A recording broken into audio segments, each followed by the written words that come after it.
Good morning, Eloise. Good morning, Charles. How are you? I'm good. And Oh, it's just me and you right now, right? it is. It's just the two of us. Okay, Bob. Hey, Yep, Bob. there's Bob. Morning. Good morning. Good morning. Good morning. Good morning. Beautiful day in the neighborhood. Oh, it It is. is. You know, I'll make the two of you jealous. You How know, so? but here I'll share something with you, okay?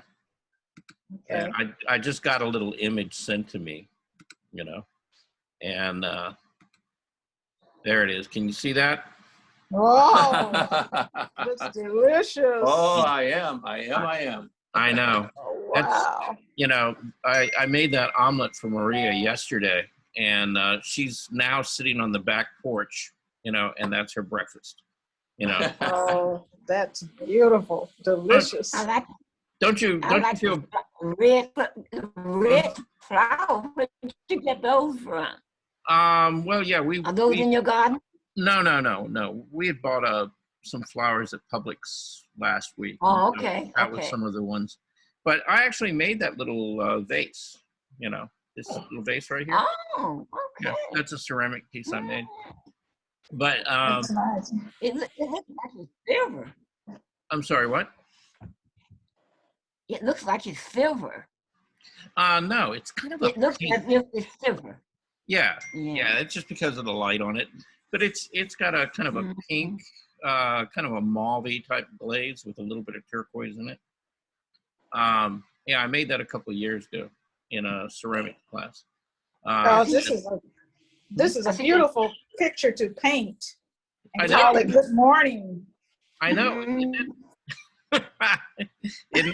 It's yeah. And I see your little buds coming up. Your little spring buds are coming up. Yeah. This is our low. We have two back porches. This is the lower one, and Okay. and then we have like a little planter here, and I've got different bulbs. We had herbs in it, you know, over the winter and stuff, and like rosemary and marjoram and a couple of other herbs that, you know, I was growing out there. But anyway, see, you know, you could be sitting outside having breakfast right now. You're gonna come to my house tomorrow morning and make me breakfast? And please, I want flowers too. You want the flowers too? Yeah, I know the flowers are a nice touch. They really are. Yeah. Anyway, all right, I'll stop making everybody, you know, hungry and jealous. Anyhow, here it is. We're Friday. We're here at Friday. We made it. It's the end of the week. Yay! And Almost. yeah. And today, you know, we're talking about drawing, but I'm going to introduce you to some artists. And is it all going to be drawing? No. You know, it's kind of a combination. But, you know, what we've been talking about over the week is this, you know, this idea of being imaginative and creative in your art and making your art kind of your own. And I think if you look at any one of the samples of the artists that I'm going to introduce you to, you could say that's true for all of them, okay? Some of them you're probably going to really like their work. Others, you know, you might kind of like, that's not really my thing. But keep an open mind, give it a listen, you know, see what you think, and then we'll talk about it, okay? But one of the first things I want to do is I want to share something that Claudia sent me not really very long ago this morning. And it was you know, it was a article in New York Times. And it's about something we talked about last week, okay? The Wall Street Journal. Pardon? In the Wall Street Journal this morning. Oh, well, I went and Googled it and I got the New York Times. Oh, okay. Well, when the Wall Street Journal puts it in there, you know it's about money. Yeah, Oh, it's definitely about money. Okay. You know, last week we talked about, you know, this guy Beeple, right? And he's a digital artist, and he's creating what they call NFTs, which are, it's a JPEG file and it's a non-fungible token or something like that. Anyway, one of his pieces sold at Christie's yesterday, $69.3 million. Okay. Poor baby. You know, Who piece was it? What was the artist's name? his name is Mike Wilkinson, or Wilkin here. Okay. I'll share it for a second. Mhm. There it is. And again, Oh. this is the New York Times. And so this young man, and he's fairly young. He's not old. You know, he put this digital piece together. And what this is this is a collage piece of all the art that he's posted since, I think they said 2007. Okay. Every day he's posted a new piece of artwork online. And so what he did is he took all those pieces of artwork and he put them together into a collage piece. Anyway, this is the piece that sold for $69.3 million. Okay. And it's, you know, he surpassed a lot of the old masters. And anyway, he's now got the title of having the highest sale of, well, he's like number 3 in any of the living artists. So Jeff Koons and David Hockney are the only 2 people who have sold artwork higher than he has that are still alive. But, you know, it's an incredible story, you know, if you really kind of get into it. You know, the fact that somebody can take, you know, something that's really non-tangible, right? You know, you can't really hold this piece of artwork in your hands. You know, you can't easily hang it on your wall, you know, or things like that. And yet, you know, they're fetching these incredible prices, you know. And the question is, why, right? What are people, you know, what are they really buying? You know, what are they, and it's really, in a way, kind of challenging to begin to think about this as to what is artwork, you know, what is a piece of art. And you know, I think the landscape is changing so rapidly, you know, that it really can be, you know, almost anything, you know, at this point. So if you get a chance, you know, look that up, read the article. It's an interesting article. And I think I'll probably go back to the Wall Street Journal,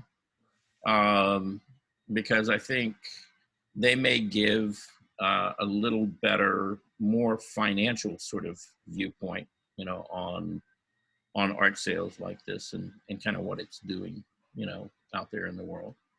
So anyway, I thought I'd share that with you real quick. Charles, Yeah. just say one more thing. Sure. I remember I talked about the price of everything that little documentary, but I couldn't find it, and I finally found it. Mm-hmm. It's on HBO Max, Mm-hmm.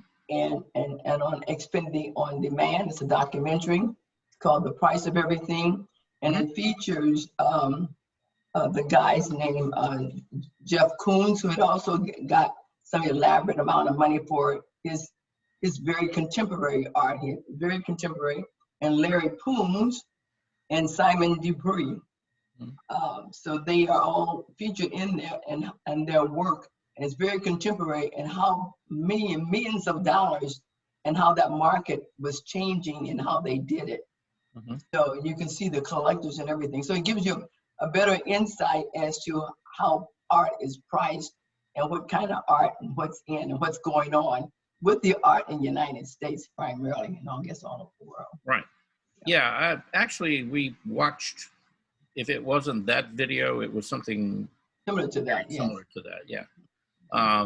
Yeah, where this fellow went into, well, it was Sotheby's, I think.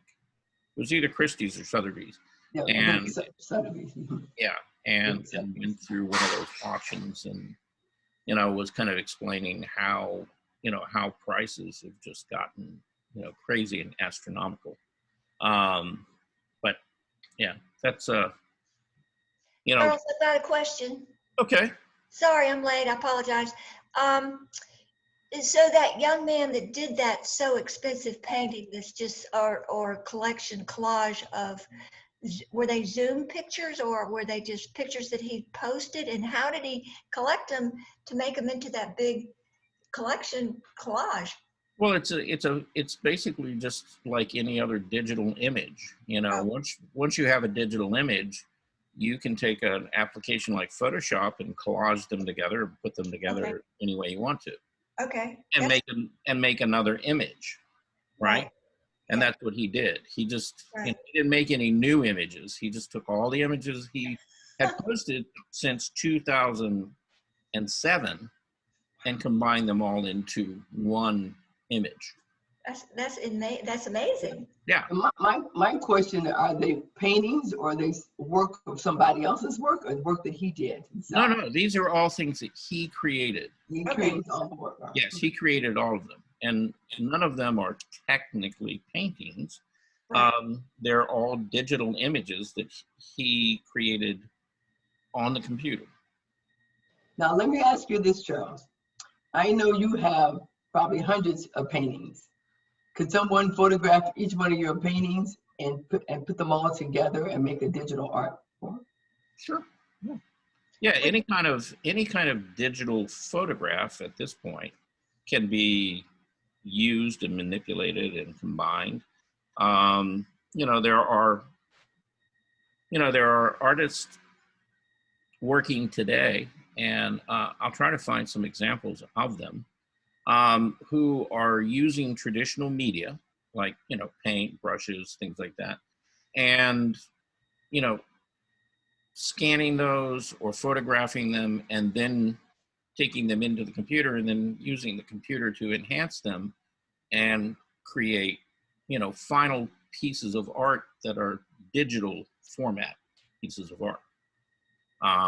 So yeah, as long as you can get a photographic image of it, you can then take it and digitize it and use it in any way you want to, manipulate it, play with the colors, play with the composition. It's just little bits of information at that point, and you can move them around any way you want to. Got a question. Mhm. What's to keep anybody from infringing on your work or your copyright? How do you protect yourself? Yes. Well, we kind of talked about that last week a little bit. But it all has to do with basically cataloging or keeping track of when you created the image. Right. And then if you see your image basically being used, Right. and at this point, it would have to be more or less lifted directly. Okay. Once they start manipulating it, then if they start changing a lot of things, maybe like they use an idea or something like that. Yeah. Then the water gets a little more murky. Right. Okay, because it's difficult to copyright an idea. Okay. Well, I really appreciate what you've taught us about an artist creating in the fashion of Van Gogh or creating in the fashion of Klimt. Mhm. That was very interesting to learn about. And so what you've done with your beautiful lady is you've done it in the style of somebody, which is a compliment to that artist, correct? Yes. Right. Yeah, it's paying homage to, yes, a particular art movement or a style, And the thing that I personally, and this is a choice, I could make it look more like a Klimt if I wanted to. But Right. the fact is, there were things, there's things I like about Klimt's work that I want to appropriate or steal. Is another way, right? And then I want to use them in my own way, right? And that's okay. See, artists are constantly stealing from each other. Borrowing ideas, techniques, things like that. But then they're taking them and they're using them in their own way, and that's the important thing is to take it in, like anything, any experience or any image you see, any music you hear, books you read, you can take those and distill them and filter them through yourself as an artist, and then create something from that. And that's just as, that still is an original piece of work, okay, because it's your response to the world around you. Okay? So we can get into all kinds of, philosophical and ethical discussions about such things. And maybe we will a little bit further down the line. But I today, have a question. Yeah. Excuse me. Okay. Before you go on, I have a question about that $69 million digital work. Yeah. Okay, so since it's digital, it is not printed on a piece of paper or canvas or anything, right? And does that mean that I can, if I had access to it, I could go on each little square, each little pixel and blow it up, expand it, and examine each one? Or is this just a mass conglomeration of No, I pictures?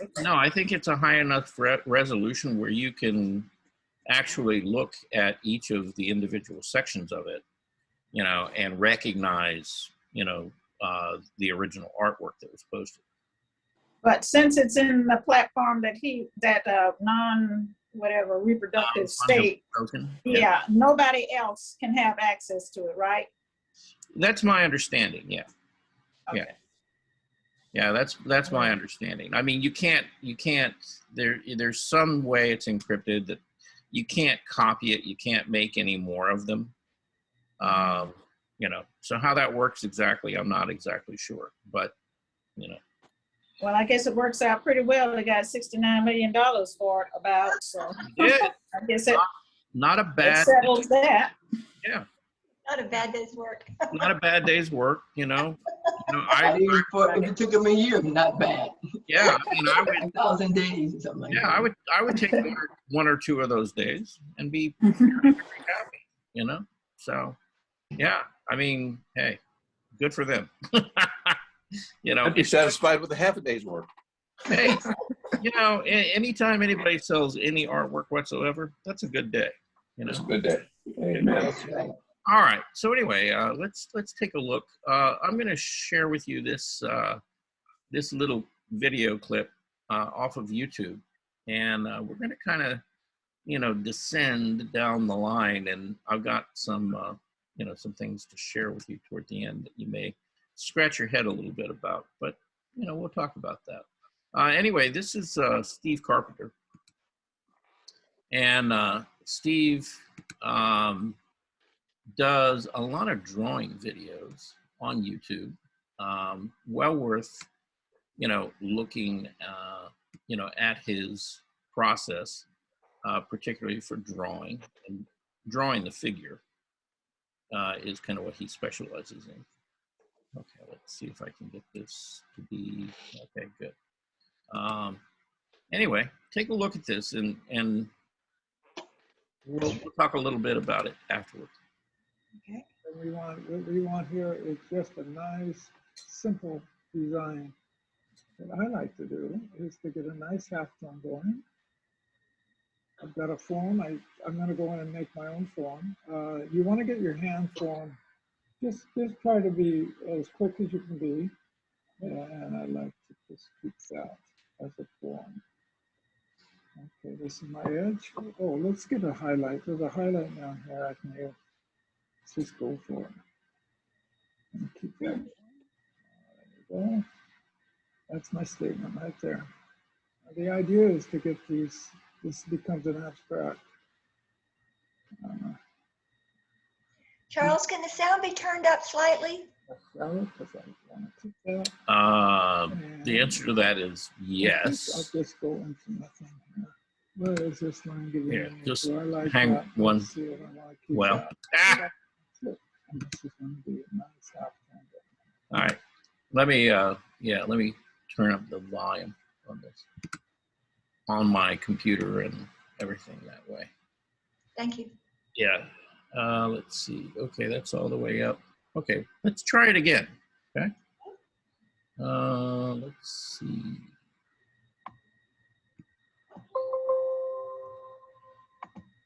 Oh, Share. Go to Steve. Okay. All right. I'll back this up a little bit so that you can, it only lasts 3 minutes. All right. Just a nice, simple design. Better. What I like to do is to get a nice halftone going. I've got a form. I'm going to go in and make my own form. You want to get your hand form. Just try to be as quick as you can be. And I like to just keep that as a form. Okay, this is my edge. Oh, let's get a highlight. There's a highlight down here I can use. Let's just go for it. And keep that going. Oh, there we go. That's my statement right there. Now the idea is to get these, this becomes an abstract. These become abstract forms. I'm going to get my cast shadow because I want to keep that. And I think I'll just go into nothing here. What is this line giving me? Do I like that? Let's see if I want to keep that. That's it. And this is going to be a nice half tone down here too. You need a descriptive line here though. Descriptive line. Shadow. It'd be great to own this form here. That would be fun. When we do the shoulders, we come straight up. We don't go out. We come straight up from the hip, from the waist, and you draw your shoulder. I'm going to look for this opening right here, the neck. This is negative space right here. I'm going to go and do my negative space. We're going to find our next foot with a negative space. When you have this, and you have this, and you have this, you're home free. Same old, same old. What's important here is to have a system that you can use in every situation. See, it's important that I indicated the fold here. It's really important. It's part of her personality. So we have our shadow here, our shadow here, shadow here, shadow under the, and here we go, it's a cast shadow here. Cast shadow, cast shadow, cast shadow. Please, I'm going to put the value read in here. And that's where the beauty should come, right here, right now. Right now, right? This is where you can't be out to lunch. She has a half tone. She has a half tone right here. It's not really defined, so I'm going to put that half tone. This is a plane on the nose. This is a plane going down, and this is another plane.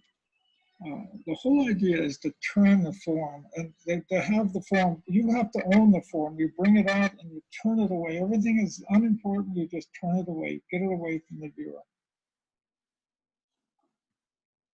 Okay. That make any sense to anybody? Yeah. It seemed to be a bit scattered, but Welcome to the Disney Bundle, where Disney Plus, Hulu, and ESPN Plus come to life on all your screens. okay, let's not have any of that. Okay. We don't need to go to Disney. Anyway, the thing that I wanted to share with you about that is, you notice how he took, a representational subject like a female figure, and then he took it, and by combining it with 3 different poses of the same figure, he created sort of an abstract image, right? And so it became something more than just, you know, a female figure. It suggested, in many ways, sort of the figure moving, right? You know, doing something, and it added some sense of action, you know, to it. And yet it's still, you know, it wasn't a photographic rendering, you know, of that figure. You know, he didn't get caught up in things like details like hands and faces and stuff. He just gave you the torso, and the torso was turning in different directions. And using that light and dark pattern and his knowledge of being able to draw and create the illusion of form, you know, using foreshadows and cast shadows, things like that, you know, he created really kind of a really beautiful drawing, you know, just all on its own. And so I guess my point is, you know, you can take any kind of object, right? Whether it's a figure, whether it's a flower. And again, you know, it's taking it and trying to see it in different ways and playing with it and composing it. You know, you have to do it in sort of a thoughtful process. And you can create, you know, a piece of art out of really just about anything that you want to talk about. And, you know, it's kind of what goes on up there in your own head. You know, and you might be amazed actually by, you know, doing like a series of drawings and things and then trying to recompose them, you know, put them together, combine them, you know, let some things go away, other things, you know, come forward. And, you know, it's one of those processes that I'd like you guys to experiment with a little bit more in your drawing processes. That being said, and trying to be more imaginative. Anybody got anything to say about, you know, Steve's video? Any questions about any of that? It was very professional. Yeah, he's been doing it for a while. So, okay, all right. Well, we'll move on. And I was just going to say, I think that some people can see something in it before they even start it, what can be made. It's just like a sculpture. He could see in that block of wood, he could already see the figure that he's going to actually do in his mind up there already. When some other people just see just a block of wood, don't say anything else, but he can see twists and turns.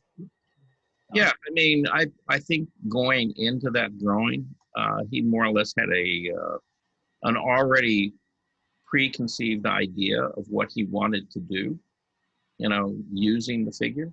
I don't think it just randomly happened. But, you know, again, you know, he's been doing this for a very long time. And so he saw an opportunity to create something, you know, and it's not necessarily, you know, just copying that figure, but it's taking the figure and using it as a source and then creating something from it. That being said, let's see, where do we want to go? Okay. We're going to look at an artist that I think we've mentioned before. Okay. Where is he at? Right here. Okay. Odilon Redon is his name. He was a French artist. He was making art in and around about the time of the Fauvist movement. Now, I think for a while he was kind of considered a Fauvist as well, you know, but he went through a lot of different phases, you know, in his career as an artist, and he's got some really imaginative and creative work, and I just kind of wanted to share that with you, and take a look at it, you know, see what you think. You know, it's not realism or representational it is kind of, but not in other ways. So I hate the music on this, by the way, but Oh, wow. Medieval. over.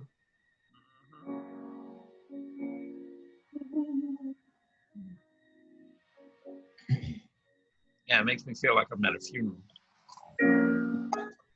Yeah. Da-da-da.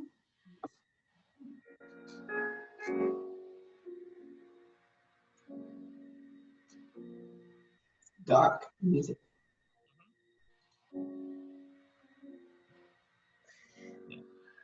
Which I think actually is kind of a disservice to his work. Yeah. Well, it's not gaiety.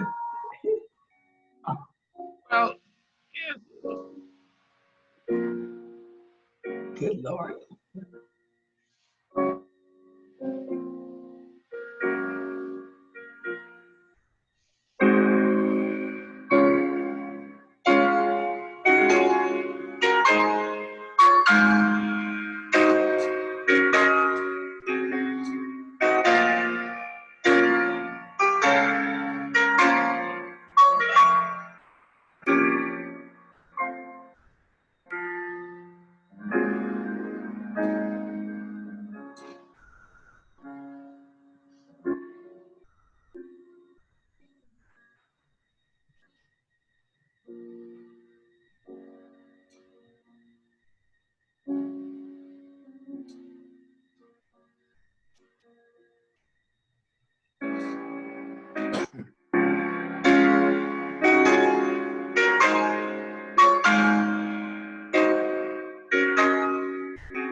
Somebody's adding to the musical score here. So.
I said, the music doesn't quite go with the art. Kind of like, wow.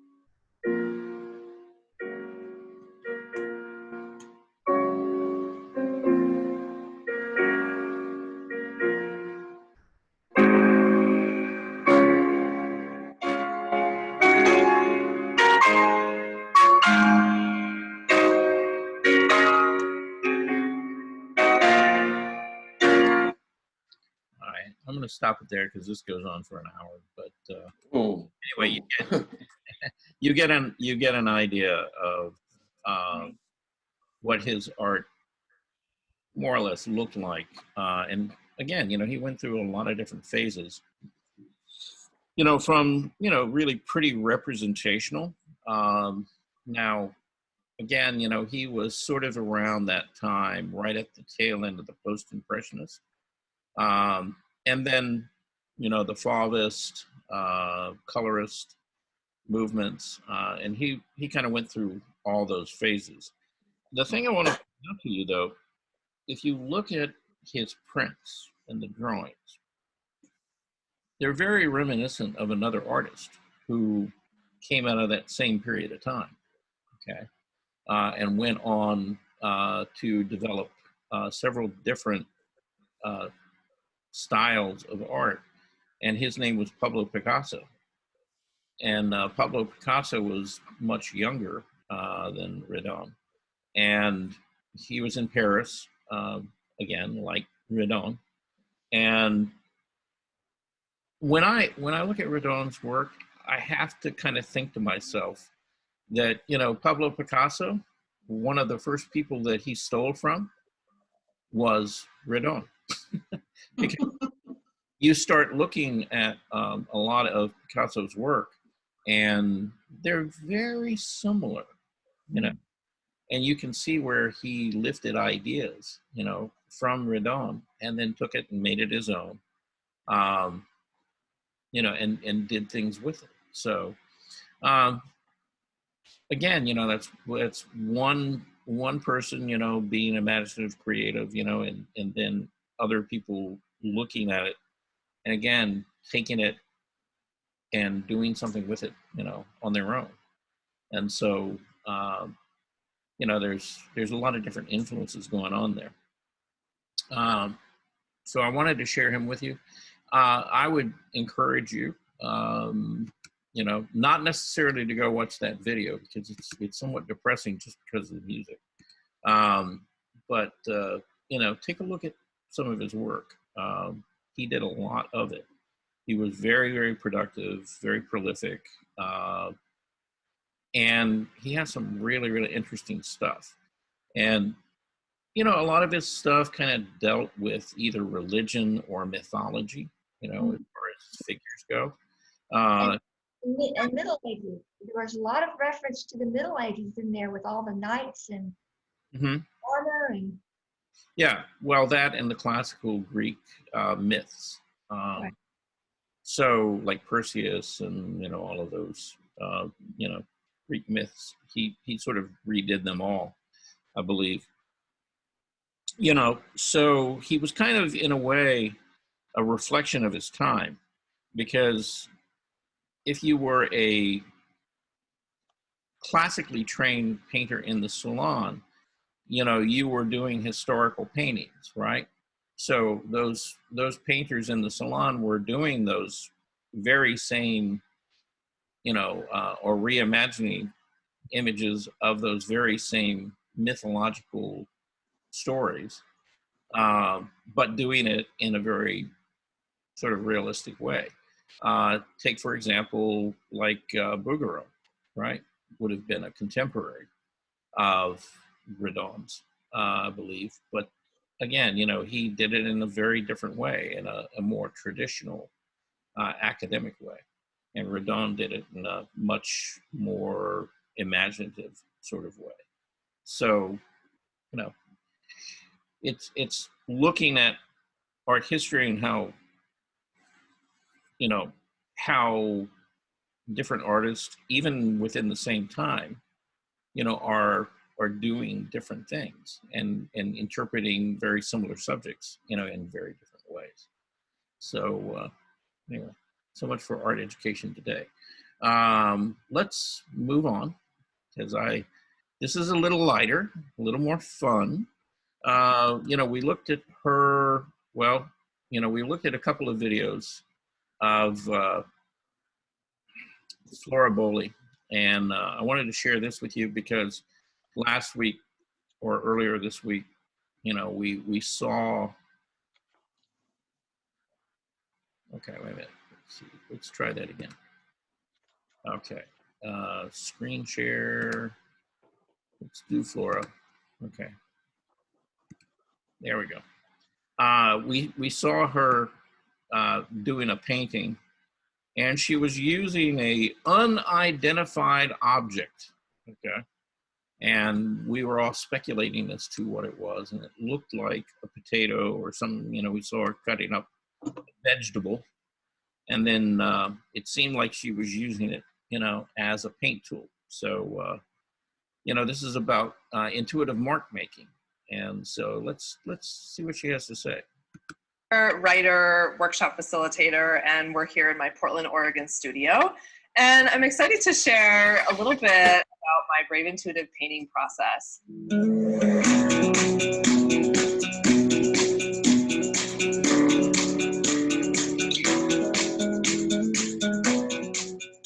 One thing that I believe in with this process is that there are no rules, there's no way of making mistakes. In fact, the more we reach into areas of the unknown and the unexpected, the more interesting our paintings become. One of the ways that I love to do that is by using tools that are not your typical paintbrushes that you buy at the art supply store. I love to always find new ways of making marks, new ways of moving paint around, and discovering things along the way. So for this particular demonstration, I've gathered together some really fun organic material, and you can do this with veggies or fruits or whatever that might be expiring in your fridge, or using parts of the veggies that maybe you don't typically eat, like the end of the celery.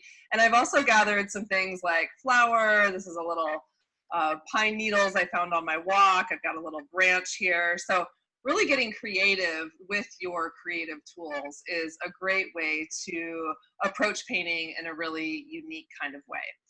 What I've got here is the variety of materials I'm going to work with to make the marks. I've got some heavy cardstock, really just basic. You could even use typing paper.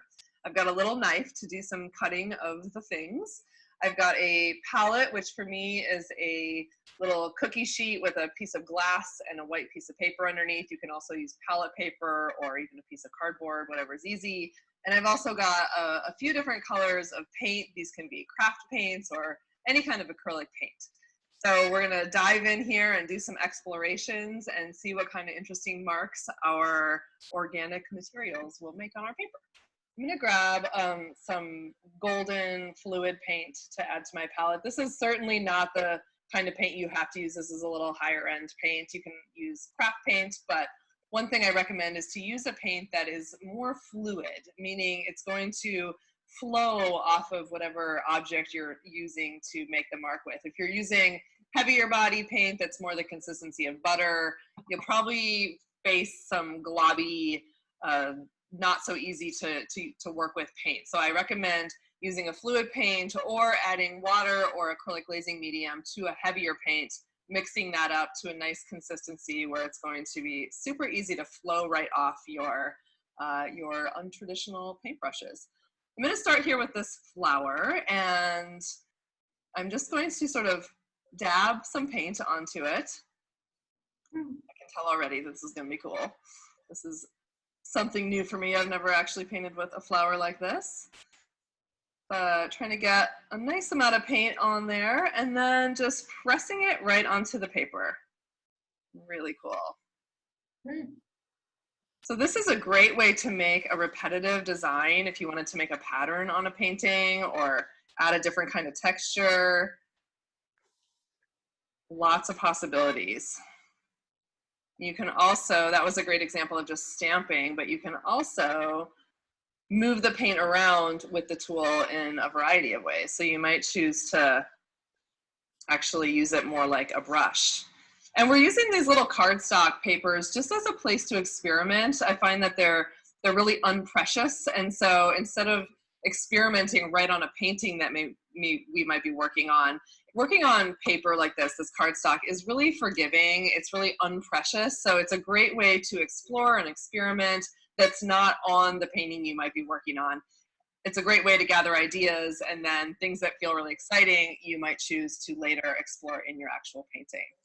Okay, so I'm gonna move on to this little branch. It's got some interesting little buds on it. So I'm just going to, again, add the paint. You could also brush the paint on if that is easier. And this is, again, a first time tool for me, so we'll see what happens. So I'm gonna start by just pressing it. Whoop. It's exploding as we go. Okay, you know what, this is actually not really working. And so what happens when we're experimenting is that we figure it out as we go along. So what I'm gonna do is actually, I'm feeling inspired to take these little parts of it off and try again with just the stick itself. And we'll see, we'll see, we'll see, we'll see.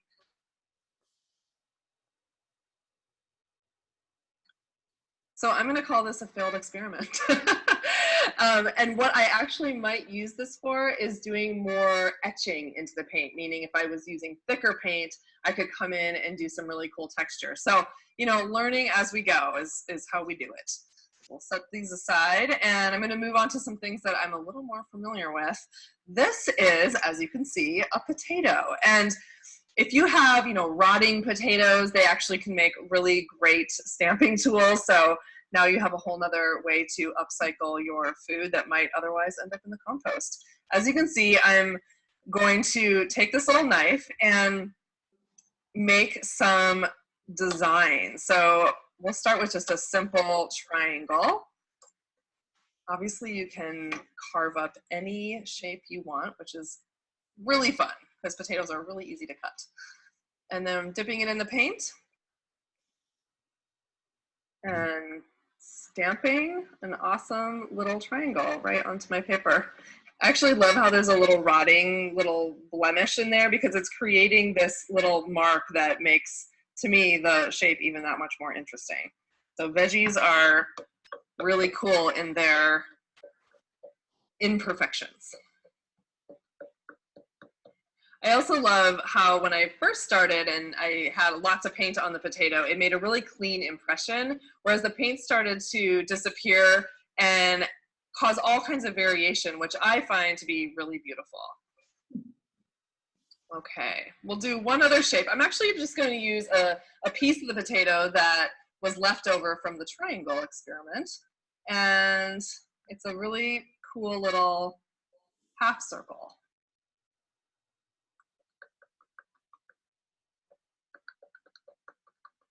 Which is lovely. So I didn't even intend to make this one, but it ended up being a nice sort of leftover piece, and that's a great shape as well.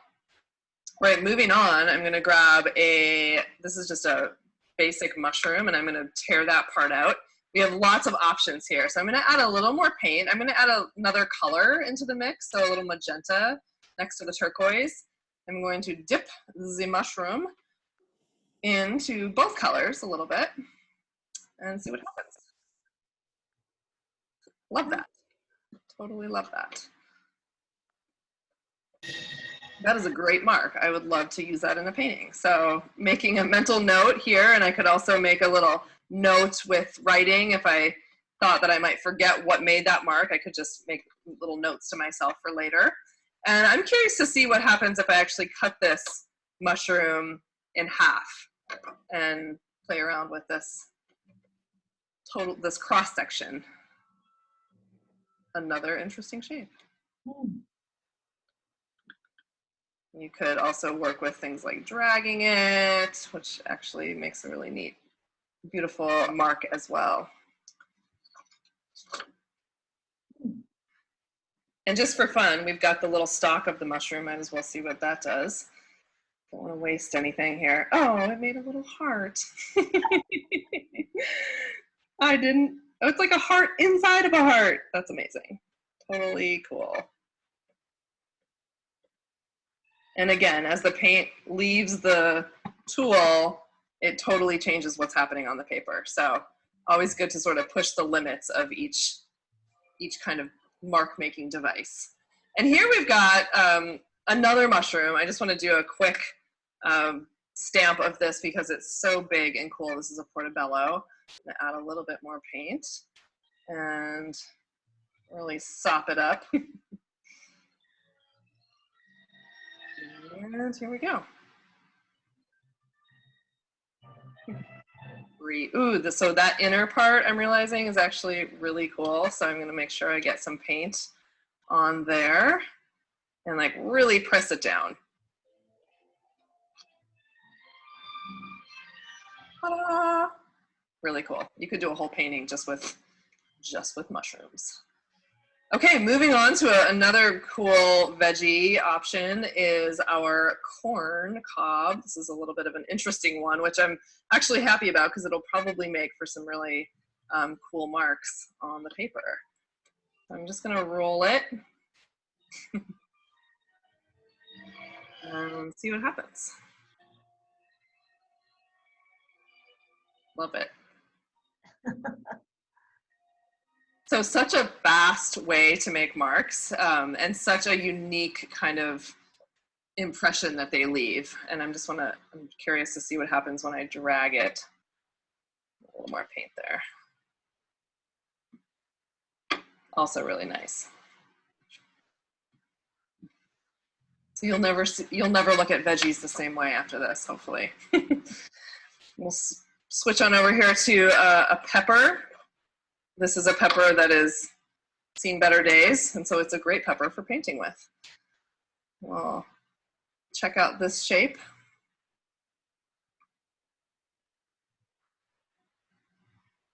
Love that. Really cool. And this is a shape that I, most likely wouldn't naturally do with my brush. So using these different kinds of tools can really open up a whole different kind of mark making experience. And one more veggie. This is one of my favorites. So this is a whole bunch of celery. And there's a lot you can do with celery. So first I'm going to cut off the bottom. And this is a great, as you can see, lots of, almost looks like a flower. And we don't eat this part anyway, so it's an awesome thing to use in your painting. So I'm gonna load up some paint there. You kind of get the hang of it as you go. For some things you might need to press down a little bit more.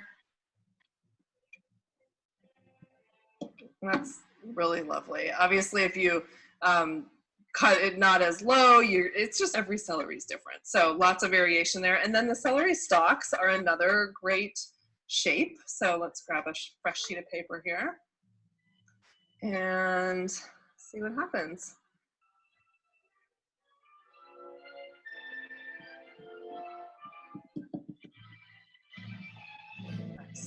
I like that, but I think what I would like even more is a little bit smaller. Yeah, that's great. And then if you wanted to make a pattern, you can always organize your stamping marks in a way that actually creates a whole nother kind of mark. So just ordering them in a more conscious way can be really fun.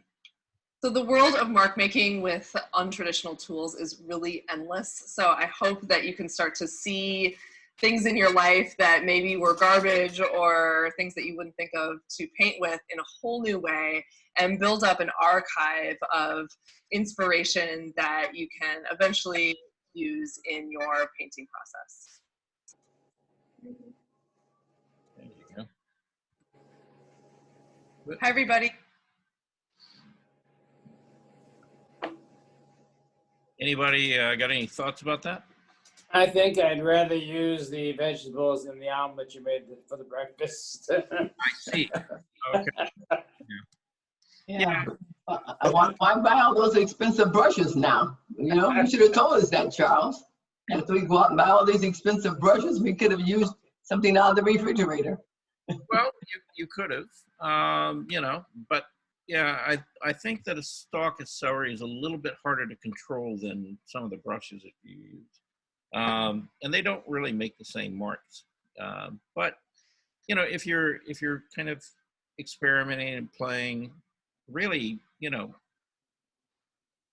everything is fair game, you know, and I think, well, I'm trying to remember. I know at one point I brought in a bunch of leaves from outside, you know, around the Benson Center, and we did some stamping where you put the leaf in the acrylic paint and then stamped it, you know, on a piece of paper or a board, and then, you know, developed a painting from there. And that's, you know, the same basic idea, but you can use all kinds of things, and it doesn't have to be, you know, necessarily something organic and natural. It could be, you know, other man-made objects that you're taking, like, you know, like a jar, right? And if you stamp, you know, the bottom of the jar, you know, in paint or in ink or something like that, and then transfer it, again, you know, it will make a distinct pattern that you can then take and repeat multiple times and design it and use it in different ways. So yeah, there's really no limit as to, you know, what you can do as far as, you know, creating marks, right? It's a good thing to have. It's a good thing to have when you invite your grandchildren over. Mm-hmm. Yeah. And they can teach them the future artists of the world. Right. Yeah. And the thing is, I think the idea is, don't be closed to the idea of experimenting and using, you know, things that you wouldn't normally think of, you know, as an art material, right? Like, for example, you know, I've done paintings where I've taken different pieces of fabric that had kind of a you know, a pattern or a texture in it, you know, and then dipped it in paint and then used it, you know, to apply paint as a background, you know, and stamped it. And then you get, you know, that transferred, you know, to the surface of a canvas or a board. And, you know, they can make some really, really interesting and very different textures and patterns that you couldn't get with a brush. So yeah, anything that's fair game, you know, including, you know, bunched up paper towels, you know, different types of cloth or rags. Some, you know, like a terry cloth towel, you know, has a lot of them, you know, have these kind of longer loops in them, and, you know, they give a very different texture than something like a piece of cotton that's very smooth. And so again, you know, just experimenting with, you know, how you would apply paint with those, and whether you stamp it or whether you drag it or rub it, you know, again, you can get very, very different effects with them. Okay. And, you know, and that's with paint, but you can also do the same thing with, you know, charcoal or graphite. You know, if you've got powdered graphite, you know, again, you know, taking that material, stamping it in the graphite, and then transferring it to the paper. Again, you know, so it becomes part of a drawing process. You know, so there's lots of different ways of using it, and you can use it wet, you can use it dry. You know, the you know, possibilities are endless. So, at any rate, now I want to introduce you to another artist, and actually, I've been really interested in her work for about the last, probably 7 or 8 years. She's a figurative painter. she's somewhat controversial, because she does some things that are erotic, and some of her images can be a bit shocking. But this is an interview with her, and then, actually, I've got two different pieces I want to share with you. But I think a lot of what she has to say about, being creative, being an artist, are pretty valid. And I think you can get some insights into things that you could do, and ways that you could approach your own work. Okay. So let's start here. Now, this is not her speaking. This is, we've seen this gentleman go to some of these shows, and this is a show, it's called Rehearsal, and it's a show that she had at a gallery in New York that he went and did, kind of a review of. And it's a little bit loud. There's a lot of background noise in this, but just take a look at the work, kind of, let's hear what he has to say about it, okay?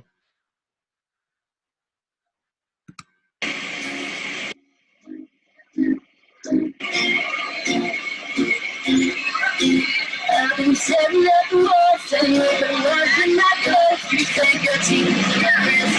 I don't want to have a toss. Time to hang up the snap. Don't want to slim in your clothes. I crave a chemical time. Now it happens on time. Where did you go? And so slow. Where did I fall? Take me back to that People are lined up. Hey, Intrepid viewers. It's James Comm, the guy on the bike. And I just locked up the bike. We're down in Soho on Wooster Street. We're going to run into the drawing center. See if we can get some views of an exhibition of drawings by Cecily Brown titled Rehearsal.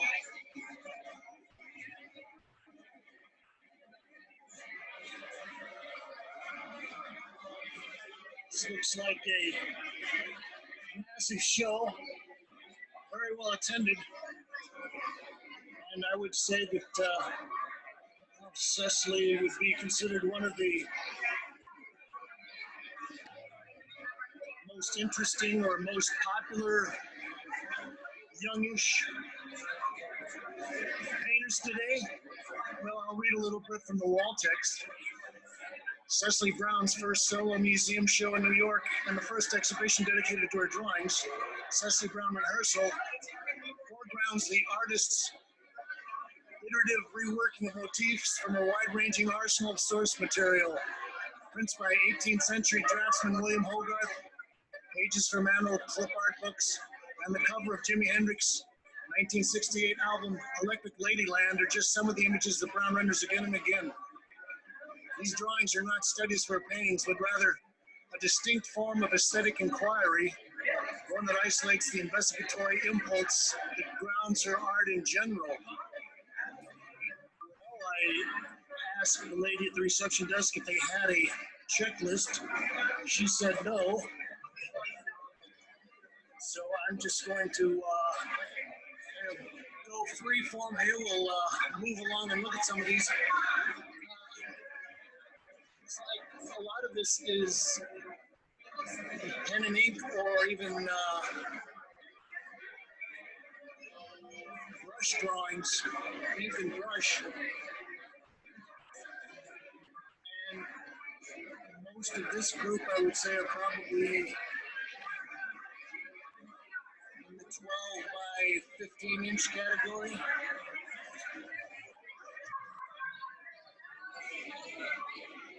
I think one of the things that has gotten Cecily a lot of interest,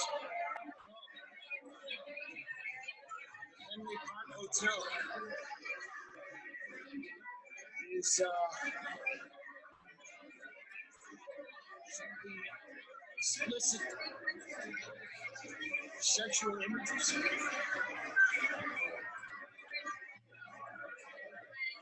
Gosh, this is a series of drawings titled After Knox Martin. Watercolor and graphite on paper. Knox was one of my teachers when I first came to New York at the Art Students League.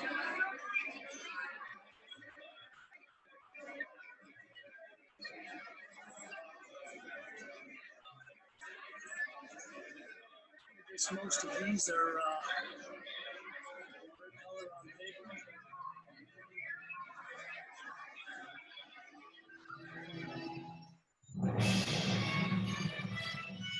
So viewers, let me apologize.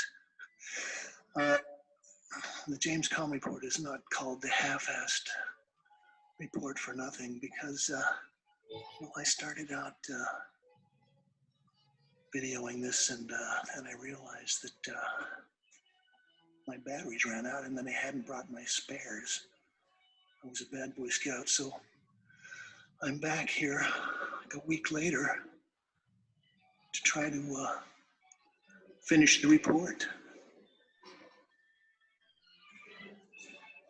This is untitled, After Bosch 2015 watercolor, pastel, and oil on paper.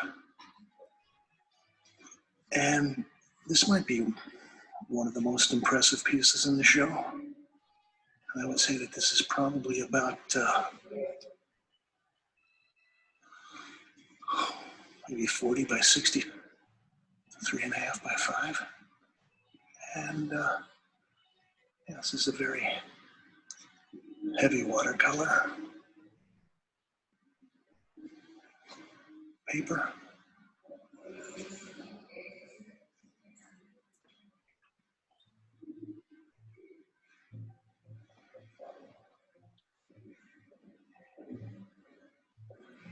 This is another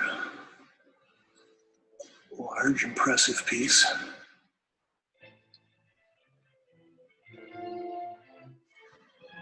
It's also untitled, After Bosch and Boldini.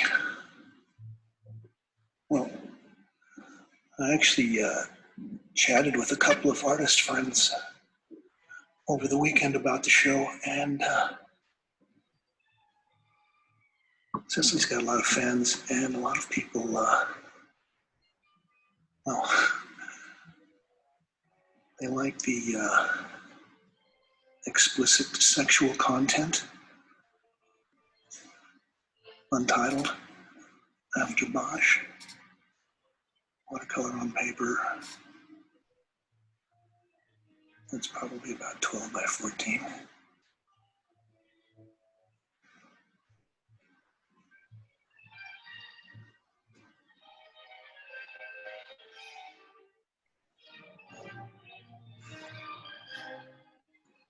It's titled Paradise Fighting Lions, watercolor gouache on paper.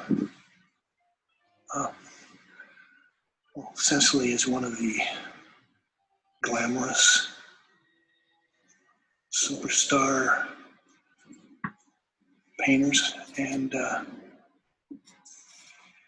believe her father was David Sylvester, a very well-respected, I think he's passed away, but he's a very well-respected art critic, British art critic. And he spent a lot of time in New York in the 50s and 60s and was an acquaintance with people like Franz Klein and Larry Rivers and some of the other members of the New York School.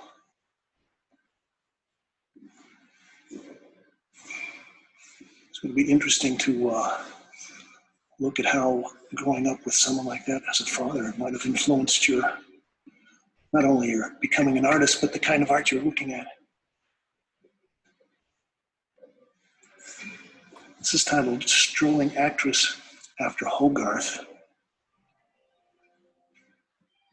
I believe this is pastel.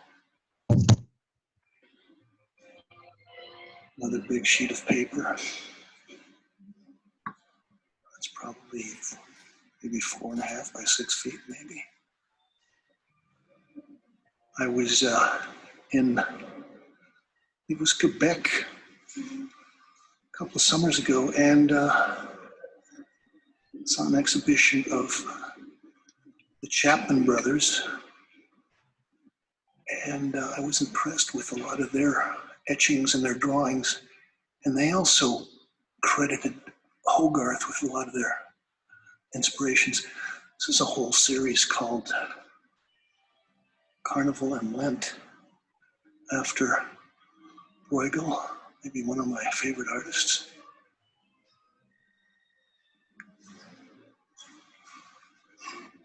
And while I'm looking at these sheets, and I'm thinking that this looks like is it from a block?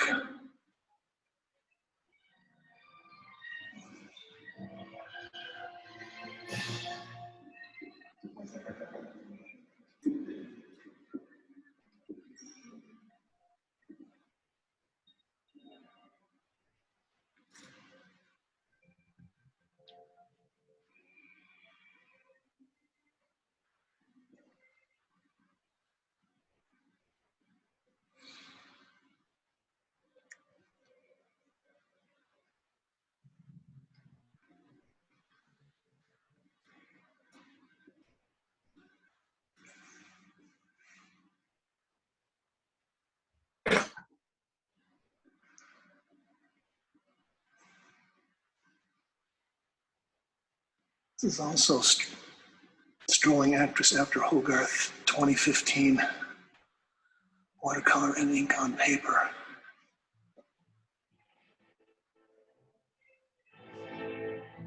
And well, Cecily is a very good drafts person. And also I like the way that she's able to get these quick slapdash gestures to end up reading as figurative elements in this. A little monkey. I think Hogarth is a genius, and his engravings are maybe one of the best social commentaries on the 17th century London society. Baker's Progress.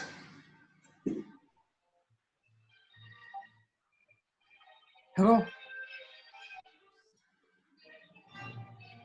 It's entitled Who's this? 2015. That's almost like a little Baroque cartouche thing.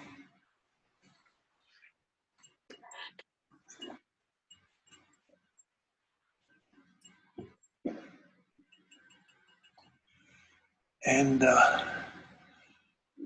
in a lot of ways, Cecily is working kind of like an abstract expressionist, kind of splashing things down spontaneously, and then in a lot of cases kind of digging through the organically produced stains and things and kind of pulling out figurative elements.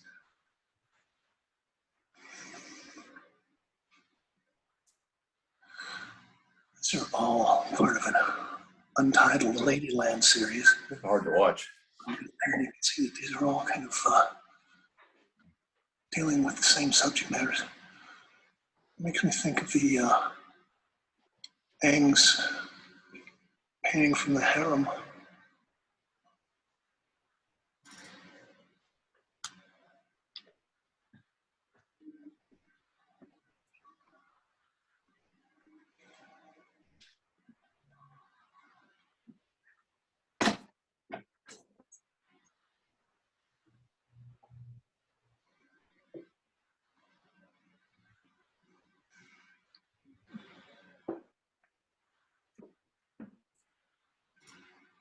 Well, I was just reading an interview with David Solly. It was conducted by Brian O'Donnell for something called Purple magazine. And well, they were talking about how David was able to mix and match and juxtapose images that were totally unexpected. But I think David always kind of had a more formalistic or maybe geometrical sensibility. And in a lot of ways, I think Cecily kind of does a similar thing, except that she keeps it very organic, kind of figure related, but we get like an owl floating there and birds' heads and parts of cats. I think I like this one. It's probably about 16 by 20, 22.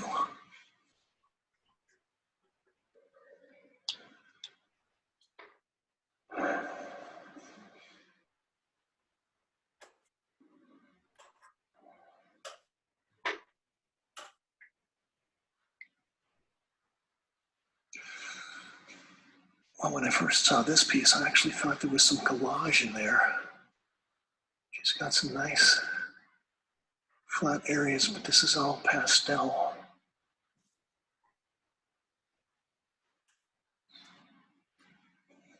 This is titled Combing the Hair, Beach 2015 watercolor pastel ink and oil on paper.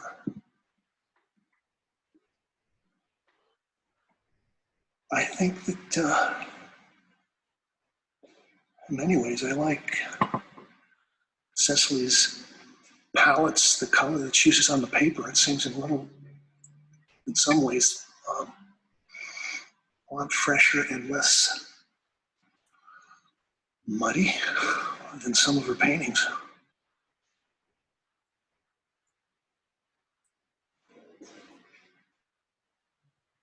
Well, I just noticed that they've actually painted the walls in here kind of a off-white pink. These are all untitled. Ink and watercolor on paper. That looks like newsprint.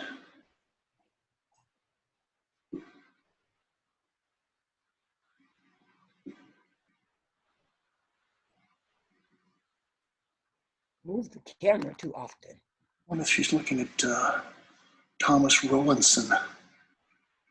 He was a semi-famous contemporary of Hogarth. Maybe it was a little later, but he was known for his erotic engravings.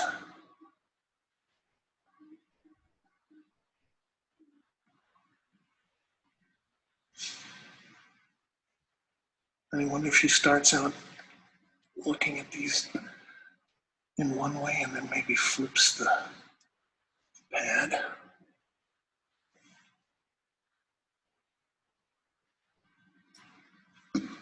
It's nicely rendered little ink sketch, ballpoint.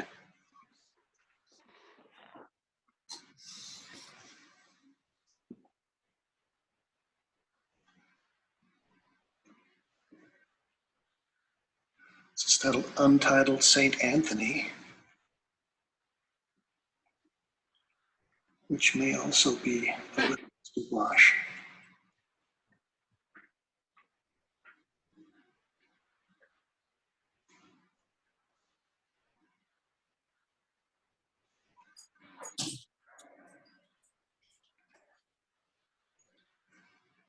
These are also all untitled. And okay, so we've got the Spanker, Spanky.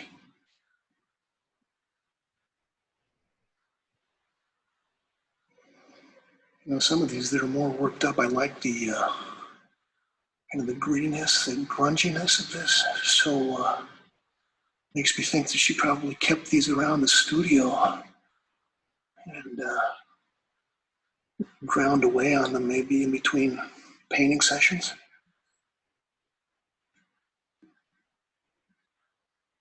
It's nice. We've kind of got little vignettes there in the corner.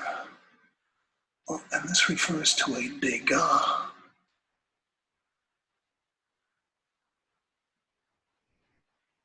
Well, that's interesting. I know Degas spent maybe the last 10 or 15 of his years concentrating on pastel. This is also Degas. These dancers. More, this is from an early Degas. It's like the Spartan Riders or something like that.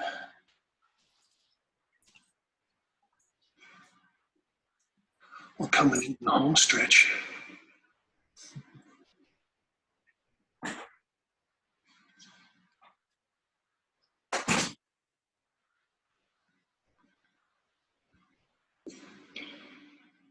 It's titled Nude After Degas, 2013.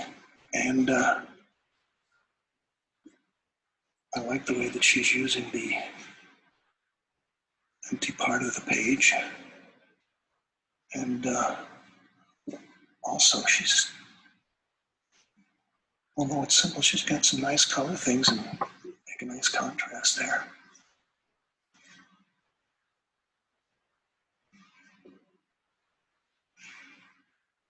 This is Combing the Hair After Degas, 2013.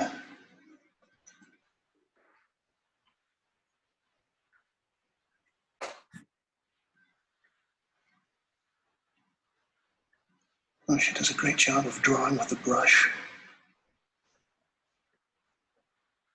It's a great talent.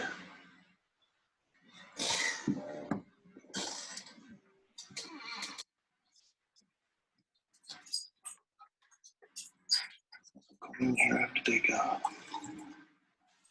say this is probably about 18 by 26, 28, something like that. And I like the way that she's masked out the backgrounds. It's kind of pale vermilion.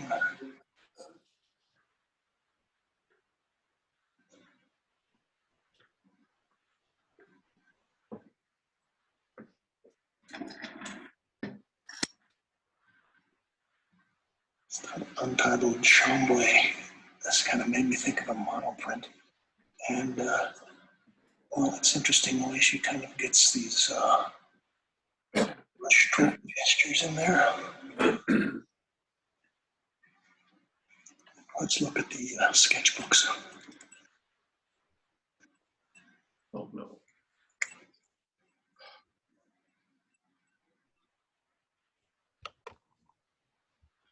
So a lot of this is after Hogarth.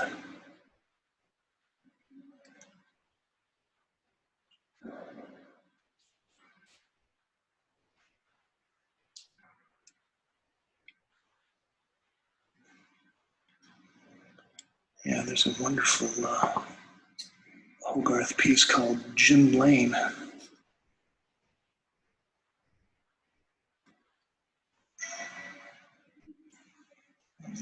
Ballpoint pen.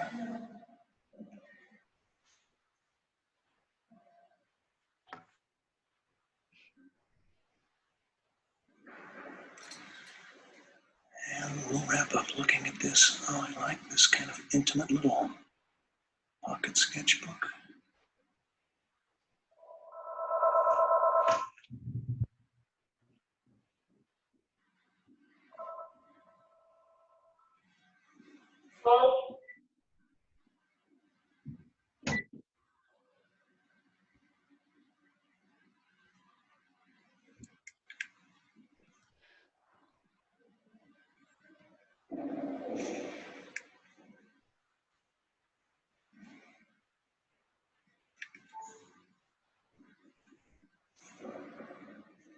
This is titled Analysis of Beauty After Hogarth.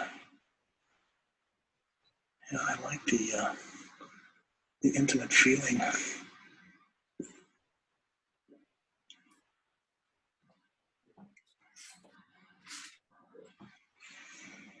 Looks like we've got a Mickey Mouse brush drawing underneath here somewhere. Maybe that's a face.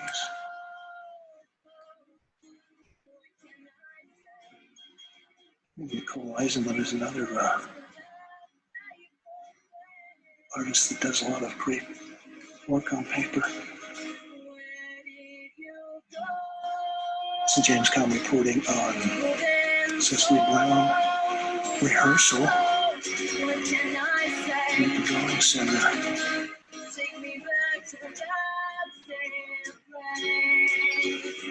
You can leave all of your responses. Okay, let's see. I want to say one thing. I couldn't watch that. It was giving me such a headache. Moving the camera so fast. I know. Yeah. I have a niece that has a daughter that's married to a professional videographer. He's a freelancer, and he would never ever produce anything that poorly. I think if I was the artist, I would tell him to cease and desist and take that video down, because I mean, you couldn't watch it. Basically, it was just too disjointed, and I think he wanted to show everything in the show rather than take it back and edit it and voice over the thing and show a few pieces consistently. That was awful. Okay, that was awful. Well, okay. At any rate, well, on YouTube, you can put just about anything you want. yeah. Well, yeah, and in not to defend him, but we've watched videos by him before, and I think you're right. There was too much work, and he was trying to get around to it too fast, and it was kind of moving in and out all the time. But what I wanted you to get from that, I guess, if anything, was the sense that you've got a fairly, well, we'll call her a young woman. She's not really all that young now. She's probably in her 50s. But, she grew up, basically, her father was an art critic. Her mother was also connected to the arts. So this is something that she's been around her whole life. And as far as contemporary working artists out there, she's probably one of the people who is probably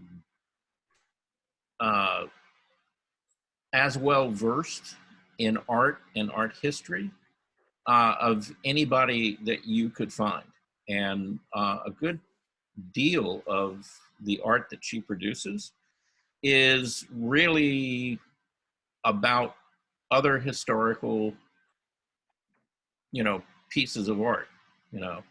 Hogarth, for example, Degas, she freely uses her knowledge of art and art history to produce her work, and then kind of give it a modern, context and spin. Now, the thing that, a lot of people find very, I would say, disturbing, about her work is that it is, highly sexual. She deals with that subject on a fairly regular basis. Whether you like it or not, it's just one of those things, that she talks about. And all of her work has to do, with the figure, human figure and human, I guess, life situation. But if you look at the broader context of her work,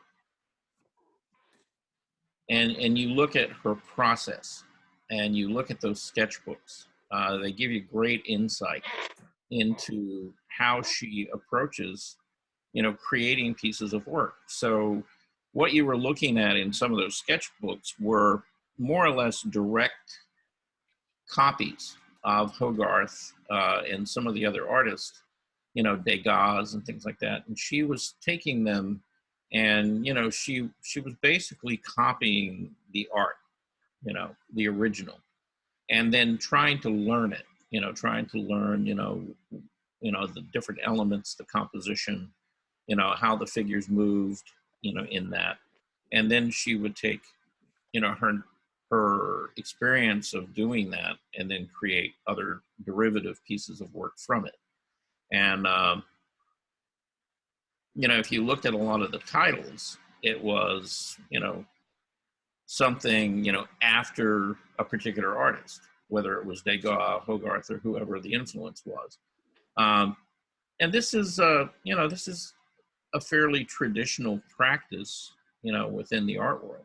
And so she's a contemporary working artist. I've got an interview with her, and what they basically show is more of her paintings than this. But I thought this gave everybody a good chance to really take a look at her ability as a draftsman to draw, and you know, the I guess the fluidity that she had with all the different media, because she kind of works in a very mixed media style.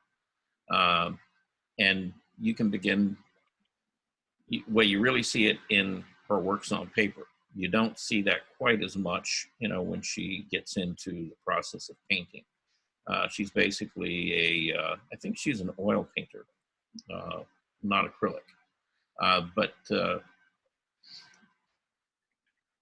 we got this one last video to watch, okay? And then we'll kind of call it a day, and then we'll watch. How long is it? How long is this video? How long is it?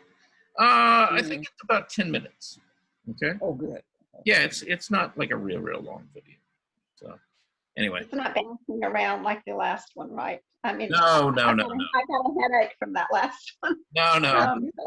This is pretty much so sitting still, and you know, she's talking about her art, and I think you'll get, you know, some good information from it. So if you can kind of hang in there with it, you know, let's give it a go. Again, you know, I've been looking at her work about the last 8 or 9 years, and you know, some of it I really like, some of it, you know, not so much. But as an artist, I think she's probably one of the more interesting painters out there working these days. Let me move that all the way back to the very beginning. There we go. One of the main things I would like my work to do is to reveal itself slowly, continuously, and for you never to feel that you're really finished with looking at something. I feel like all my early experiences with art were quite formative and influenced the kind of art I enjoy looking at till this day. But they were all things that were quite scary, quite dark, or seemed very much for adults. The main art books I remember seeing when I was little were Francis Bacon, because my mother worked with David Sylvester on editing the interviews. So we had those in the house. But I always feel like these art books were on the top shelf. They were kind of not for children, but that we'd sneak looks at this art that seemed very scary and very grown up and dangerous almost. The other thing we had in our house was a book. We had this little catalogue of German art, and there was a George Gross painting, just a gouache, and it was of a butcher's shop. But it was a butcher's shop, and instead of animal meat, it was human meat. And I loved this image, and I'd feel like I'd kind of sneak looks at it, like you might look at Playboy or something, and just sort of thought it was so outrageous and sort of very serious, but funny, and sort of not for me. So I think art was something that seemed very glamorous and dangerous to me as a child. I've always thought of myself as a figurative painter. I mean, the figure was what I was most interested in as a young student, and what kind of got me interested in art and looking at paintings. I started off very much looking only at figurative art, but there's always been a strong element of abstraction. But it's something that happens very naturally. If I paint a figure too completely, it disturbs me too much. I have to sort of break it down. I'm far more interested in a moment where figuration breaks down. I usually describe it as breaking down rather than becoming more abstract, because it really is this back and forth. And some works, and there'll often be works side by side in the studio, some that have far clearer graphic imagery and others that really don't. And it's always been important to me to have both. And some works walk the tightrope and have both within a painting. If I don't have a sort of figural idea, as it were, I get completely lost. And when I get lost, it goes too much into abstraction and then I think sort of decoration. But the abstract artists I've loved the most, I mean, people like Gorky and de Kooning, I don't really think of as abstract either. And they're more abstract artists, the stuff that interests me the least. I mean, I guess Gorky, yes, it's abstract, but it's got that same thing where it always feels like a thing happening in a place rather than a Rothko. I mean, early Rothko has that too, that kind of biomorphic moment that I love. But later, like Rothko and Newman, you know, that pure abstraction. I'm always more interested in that moment before that. Miro, Gorky, and de Kooning obviously went back and forth his whole life. I remember once hearing about a de Kooning, someone who owned a de Kooning, and they'd loved this painting for years, and then suddenly someone saw it in their house and said, "Oh, I love that cute little dog peering over the wall." And the person was never able to look at the de Kooning the same way ever again, because someone had sort of seen it this way, and then from then on, they couldn't escape it. I think I'm constantly trying to balance, you know, make sure, you know, I don't mind the little dog peering over the wall, but I want it to shift and change into something else. But the little dog peering over the wall is there. I mean, often when I'm often hesitant because someone might say that they see certain things in a painting, and I could walk you through a painting and point out what things, you know, what different parts of the painting are, or at least were while I was painting them. But I usually avoid doing that just because I really like the viewer to, you know, just what I've described, you know, have this state of flux. It's really important to me that nothing's too determined and pinned down, and that really you do get the sense of things that are still in the process of becoming. When I was a student in London, I'd go to the National Gallery a lot. One of my favorites was Degas. I think the paintings that meant the most to me and still do are the young Spartans and combing the hair image, which I think the color of that maybe influenced me more than any other painting. And it was sort of seen through the eyes of Bacon. I think I first looked at Degas having looked at Bacon, and I knew that Bacon spoke very brilliantly about him. And I think that maybe got me interested the first time. You know, when you're young and you go to a big museum, there's so much, you know, it's hard to really know what to look at.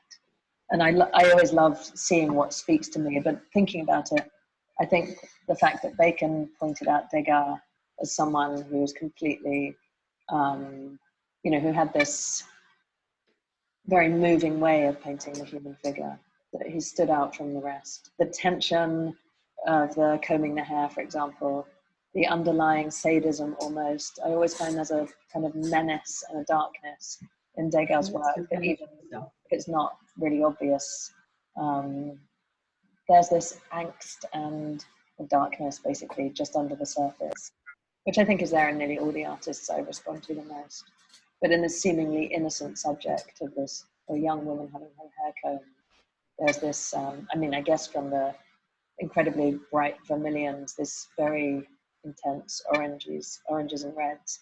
And then there's sort of quick strokes of black that emphasize the movement, and there's just this incredible tension there that I respond to a lot, and a simplicity as well with the composition. And the Spartans, you know, it's just such an incredible image of, you know, the boys on one side and the girls on the other. And it's an image I'm working from a lot actually recently. So I'd looked at Degas a lot when I was young. And then a couple of years ago, I was back in London and at the National Gallery. And after not having looked closely for years, I sort of fell in love all over again with the young Spartans. And I often think, you know, you kind of reach out for the thing that's going to be helpful to you at any moment, any particular moment in your work. That's why sometimes a much loved painting can be something you don't think about for years. And then there's a moment when you really need it. And, you know, you seize it as something that's going to be helpful. And I'd been painting these crowds of women, and I very much wanted to start also being boys and men. And I was very stuck with how to start. And the Spartans kind of really gave me this clue of how to move forward. And it was the incredible, those young boys who are just on the cusp of manhood, and they've got this, you know, first of all, the composition and just the crisscrossing of the legs. And, you know, there are too many legs for the figures, in fact, if you count them. But that kind of coming of age thing. But those boys are so moving to me. They have this expression of both arrogance and sort of nervousness. They're timid, but they're trying to be braver than they actually are. And something about that seems very poignant, I think, particularly today. I feel like it's a difficult time for boys. You know, there's so many mixed messages, that sort of thing of being sensitive. It just seems to sum up how complicated it is to be a teenage boy, this adolescent thing of, and then you can see their desire, but they're also scared. So it's just got so many layers of meaning and different emotions embodied in these figures. And then, of course, the amazing girl with her thrusting arm, who seems to be, you know, what we all should be as girls, you know. And she's actually the most powerful person in the picture. And it's interesting, Degas loved the painting and kept it in his studio all his life. So I love the idea that he had it as this almost this motif, but both formally and, you know, psychically, I just think it's such an extraordinary painting. The Young Spartans in particular has been a direct source, you know, for these recent paintings. So you can actually see copies of the figures. I've stolen the figures straight out of there because, you know, lots of artists are like this, sort of like magpies, where you steal or you take or you borrow what you need from somebody, but then obviously, hopefully it gets transformed. So I'm no longer referring to the Young Spartans when I'm painting, but I've drawn and painted them so many times that they're really embedded in my memory and in my kind of painting memory. So now, you know, I just kind of like, I need that boy on all fours here. And, you know, different figures from the painting are useful at different moments, almost a sort of punctuation. I'll have these almost seas of figures, like as, you know, some are more indistinct, and then you just sort of pluck one of them and dump them in there as a kind of, to weight the picture down. Or I feel like when the work gets more abstract, when there is no body, there's kind of no substance. I need the body as a kind of vehicle to talk about being alive, you know, to understand the world in a way, to like, it's kind of like needing something to hold on to, you know, it's the meat, the flesh of, you know, of life that one wants to be engaged with. For me, when the body disappears, it's almost like there's no there. It's just, it just becomes paint. It just becomes paint showing off, doing tricks, playing games, paint that's pleased with itself, paint that's kind of, you know, jumping through hoops. I need the paint to have a direction and the substance, and the substance that appeals to me is the body and talking about the body. And of course, that's incredibly broad, you know, but it seems that to talk about anything at all and all the range of things it means to be human, then it's to be found in the body. The painting behind me, for example, was frustrating almost because it came together too quickly, in that I really liked these crisscrossing legs that were there really almost at the beginning. And that can actually be a problem if something comes together too fast, because then, you know, you sort of don't want to lose it. You can see it has a lot of freshness and vitality, but the more you go on with it, you risk losing. So that painting ended up sitting, you know, I probably worked on it for 2 weeks, and then I didn't want to touch it and left it for weeks. And that's often part of the process. So put it away, don't look at it, you know, and then bring it out after a few weeks and see it much more clearly, especially in relation to what's been happening with the other works.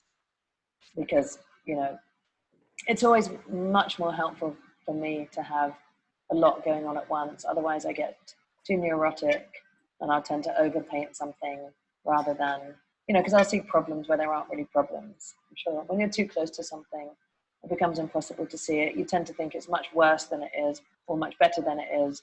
And either way, putting it aside, don't look at it for 3 weeks is easily the best way to deal with that, because either it's not nearly as good as you thought, and so you feel free to take whatever risks you want, or it's not nearly as bad. So almost same result. The last 2 years really is one big loose body of work, starting with these crowds of women. This was kind of a breakthrough for me because I'd been struggling to find a way to depict the figure, and in particular depict the face. Because there were a crowd of women and many figures instead of just one, it really allowed me to paint faces for the first time, really in years or ever. Because I think, as most figurative artists would tell you, you have to, the face is so problematic, because famously, if there's a face in a painting, you automatically go to the face. And then the face seems to hold the meaning to the painting or the narrative, or people will assume the face has all the clues. So kind of the face always ends up giving too much personality. So doing this crowd of women opened everything up for me, because there were 10, 12, 13 women in a painting. I could paint the faces quite differently from one another. And they were almost comical in some cases. One, there'd be a cartoonish face, there'd be a more photographic face. And I realized I was sort of allowing myself to paint these different, first of all, allow different influences to come in. So there'd be a kind of Munch face or a Kirchner face. And whereas if there'd been just one face in the painting, I would have thought, oh God, you know, I would have got very uptight and thought, I can't do it like this, because then it looks like I think a face should look like that. But the freedom given by all these different ways to approach it really, really helped me move forward with painting figures again in a way that, you know, I really had missed having, I really wanted actual bodies in a space, which had been, they'd almost completely disappeared the couple of years before that. If I can predict what's going to happen, that's a sign that I should be going in another direction. But I want very much that chance element. For example, it would be very boring for me to work out a composition before I started and then just paint it. You know, the element of surprise has to be there. I really like to sort of contradict myself and not let it all go too pleasantly in one direction. If something's seems to be unfolding too easily, I'd like to disrupt it. I have to constantly disrupt and contradict it. So the chance is often more about, you know, if you home in on a painting, like the details, the paint itself, there's a lot of chance there, because you can't plan how a drip, you know, or how a particular glob of paint is going to have 3 different colors in it or something like that. But even, it's really a game of manipulating chance. When you feel like it's really close and you're quite happy in lots of ways, but you feel it's not quite there, that's the worst, because you know you can really lose everything. And you really can. What's very chancy is that things can be there 1 minute and then they're gone. You actually can't get them back. So that's almost the hardest. And you could say this is done. There are so many times when you could say, yes, it's done. But, you know, you sort of know that you could push it a little further.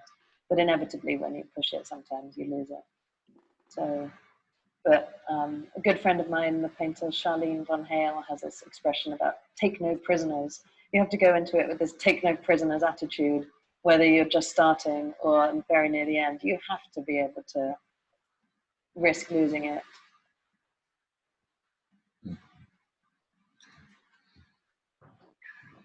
Right. So,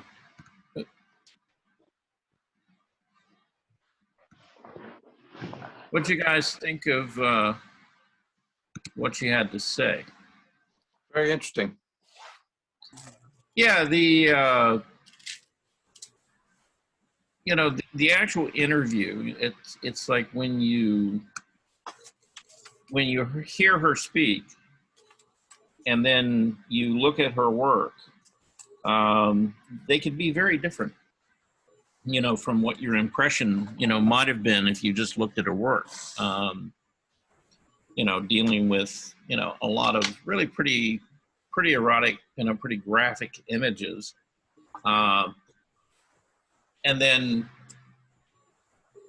you know, you actually hear her speak, and, you know, she's really very well informed, well educated, very thoughtful about what she's doing.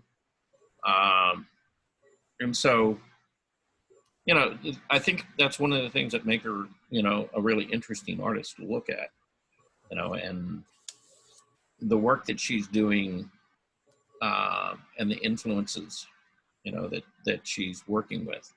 But you know, she said, you know, on a couple of different occasions, you know, she's very clear and very open about, you know, borrowing, you know, or stealing things from other artists and working with it, you know, as kind of something that she incorporates into her work over and over and over again. And in that process, you know, she's taking it and she's making it her own. So, you know, that's something that, you know, I want you guys to kind of, I guess, you know, take in a little bit. And, you know, if you see something, you know, that inspires you, or if you see something, you know, that you want to try in another piece of art, a photograph, you know, wherever that influence comes from, you know, take it and, you know, work with it. But, you know, it's almost like putting a bookmark in something. And it's a source that you can go back to, you know, time and time again and use and reuse in different ways, right? You don't have to just go at it one time, and see how many different ways that you can incorporate it into the things, you know, that that you're creating. So, you know, and that's really kind of where it goes back and ties into the value of a sketchbook. And, you know, keeping a sketchbook and then going back and reviewing them and seeing the things that, you know, you keep gravitating to, you know, whether that's colors, textures, patterns, things like that. And again, you know, try to, you know, incorporate those, you know, into your own work. Okay. There was a question, what has been the thing that you have repeated over and over? Oh, okay. For me, oh, there's so many different things. You know, the use of certain colors, patterns, textures, things like that that I keep putting in my work. You know, one of the things that I really, I guess it's kind of one of those mindless pleasures, you know, when you just kind of want to paint and you don't want to have to kind of analyze things and think a lot, is, you know, I like doing fabric, you know, like clothing, things like that. So when I'm doing a portrait or a figure and they've got fabric and stuff in it, you know, I can kind of get lost in that, you know, for hours at a time, you know, just trying to get those surfaces and textures and change of light and, you know, the different folds and how the fabric lays, you know, on the figure. And, you know, so that's something that I always sort of enjoy, and I go back to lots of times, in both in my still lifes and also in my figures. But you know, I've got my things, and you know, and I guess what I want you guys to do is, over a period of time, you know, figure out the things that, you know, really, you know, you keep gravitating back to, and be more conscious of that, and don't be afraid to incorporate that, you know, into your work, you know, over and over again.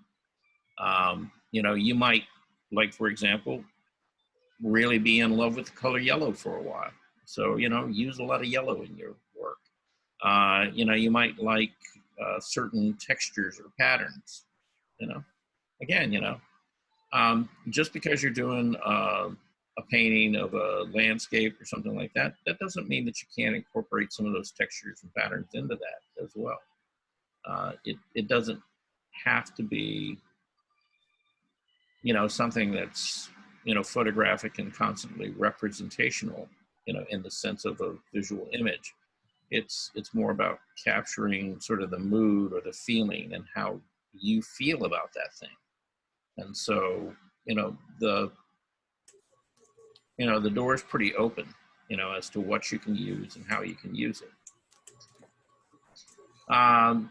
Anybody got anything that they want to say about any of these videos or things that we've watched today, or anything that you guys need to talk about?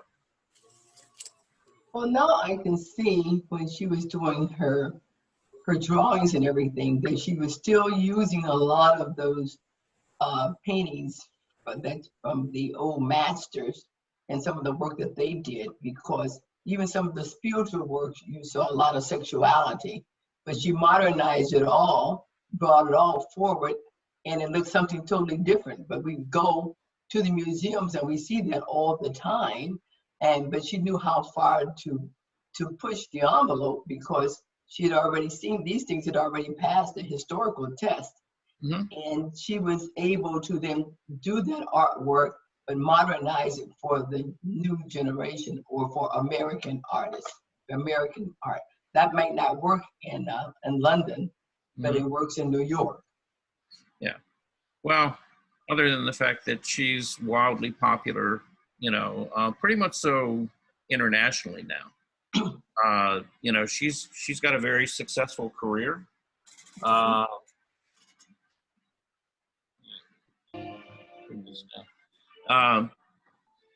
You know, and her work has sold, you know, in the Far East, you know, as well as all over Europe and North America, South America. She's pretty heavily collected now, and you know, she's doing okay. Yeah, you I know, understand. yeah. Now she's not doing $69 million at a time. Okay, you know. Well, she's a millionaire. No. I don't think she's a millionaire yet. But no, she's, you know, she's living a comfortable living, and her work is, like I said, highly collected, and you know, there's a lot of people, you know, seeking her work at this point. So, yeah. She paints, it's really huge, her paintings. They're really, you know, in size. Yes, most of her finished paintings are quite large. And I think a lot of that is because of who she's painting for. Big money. Yeah, well, because, yeah, at this point in her career, a lot of the sales of her final paintings are really to institutions, museums, and things like that. They're beginning to collect her work. And so, you know, working on a grand scale like that, you know, that makes it much more appealing to, you know, like a museum. You know, you take a big museum wall and you stick a little tiny painting on it, and, you know, it's, you know, the work is still good, but it doesn't have the impact. And then you take a large modernist painting like hers and you put it on a wall, or like a Clifford Stills or somebody like that, and a lot of people can see it, you know, and they don't have to get right up on it, you know, unless they really want to look at the process and the technique of how it was painted. But, you know, from across a room, it has a lot more visual impact. You know, the same thing is true with, and we've talked about him before, you know, Bo Bartlett's painting.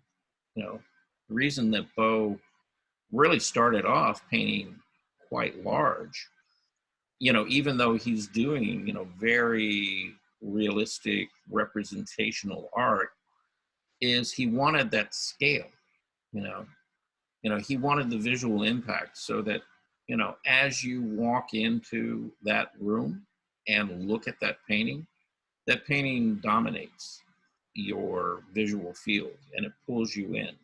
And it wouldn't have the same impact if he painted it small. It just wouldn't. And it wouldn't, you know, get nearly the notice. You know, so there's the actual technical aspect of, you know, and the problems of working that large, but it's also the benefit of that it is so large that, you know, you can't ignore it, you know. And so if you want to get your work noticed, you know, sometimes painting big is good. You know, it is. So. Whoop, we've got a musical background. Okay. Anyhow, it's getting, well, it's 12 o'clock. So we'll be back here at 2. I haven't really gotten a lot of drawings from anybody. I've got a few, but if you've got some more drawings and things to send in, anything you want to share, go ahead and send them in. I've probably got like 10, 15 pieces right now. So anyway, hopefully we will, take a look at those at 2 o'clock. All right. All right. So Thank you. Bye. Thank you. We'll see you later. Thank you, Charles. yeah, if not, happy Friday. Okay. All right.